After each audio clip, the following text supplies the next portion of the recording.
Mark Schneider, thanks so much for joining us right here on Bloomberg TV. A lot of the talk here in Davos is really about sustainability. Nestle has a huge part to play in this. How do you see it changing in the next 12 to 24 months?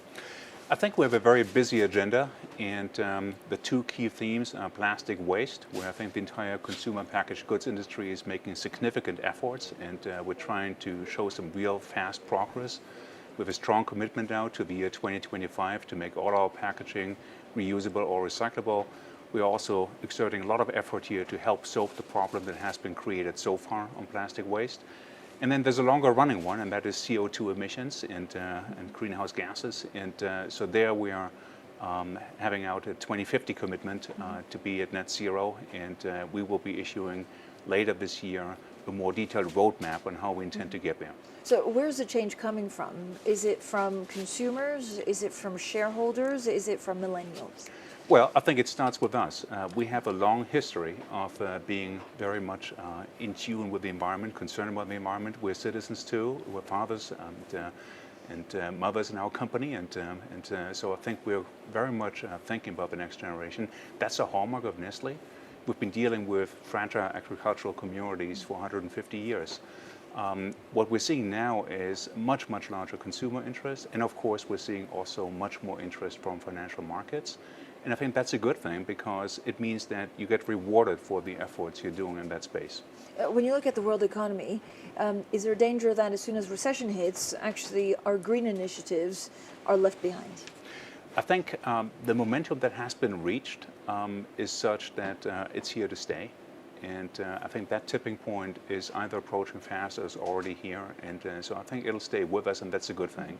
It should not be something that's cyclical in terms of the commitment. It's certainly not cyclical when it comes to our commitment.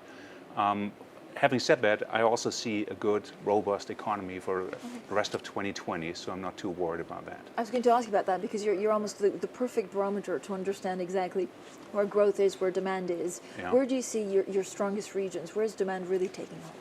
We're certainly seeing a very robust economy in the United States, and I think this mirrors the message the President is giving us here. And we're also seeing good volume growth in Europe, some pricing pressure, but good volume growth. And I think for the rest of the world, all throughout, not sort of at the maximum speed, but certainly robust, strong showing. Have we reached peak globalization? Well, that's a difficult question, because I think what's definitely over is the one-size-fits-all globalization. And I think these days you still see significant economies coming from a global setup, but it's not one-size-fits-all. You need to be showing local concern, you need to have a local face, and that means that parts of your value chain that may have been centralized in the past are now more decentralized. So I was going to ask you about the supply chains and your supply chains and how they've changed and how they will change in the future even more. Well, I think the history of Nestle was always to be deeply embedded in the economies that we serve. So a good example is the United States, where almost everything we sell is made locally. We employ close to 50,000 people, have 79 plants, and that same picture you find in market after market. So we operate more than 400 plants around the world, and being a local citizen is very important to us. So when globalization of the one-size-fits-all flavor was all the rage, we never went all the way there. And now that things swing back, I think they're moving in our direction. If you look at geopolitics, so we had a very volatile environment in Iran and Venezuela. Is that impacting, significantly your business there? Well, I think even in troubled times, we are staying committed to markets, especially for products that are not just luxury consumer products, but things that are more of life-saving nature. Think about infant nutrition as an example. And so in Iran, fully compliant with the laws, or in Venezuela, we're still doing business today. And that is part of Nestle culture and our commitment to consumers around the world. How will consumers' taste change? Is there going to be even more of a shift to health? Is there going to be even more of a shift to local, which means that you need to maybe buy local brands? I think we have a strong stable of local brands. So we have more than 2,000 brands around the world.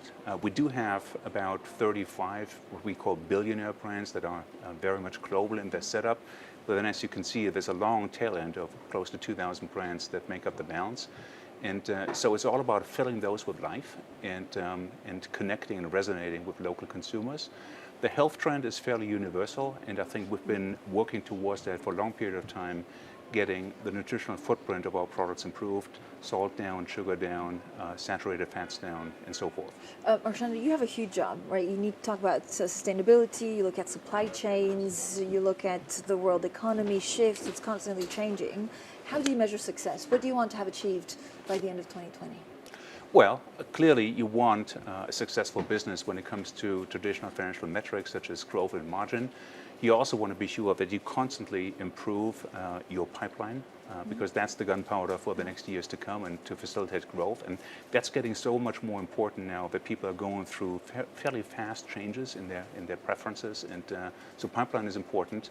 And on the sustainability front, I think we just want to make good, credible progress that is visible from the outside on some of these projects I mentioned before, like plastics and CO2. So how do you choose that pipeline?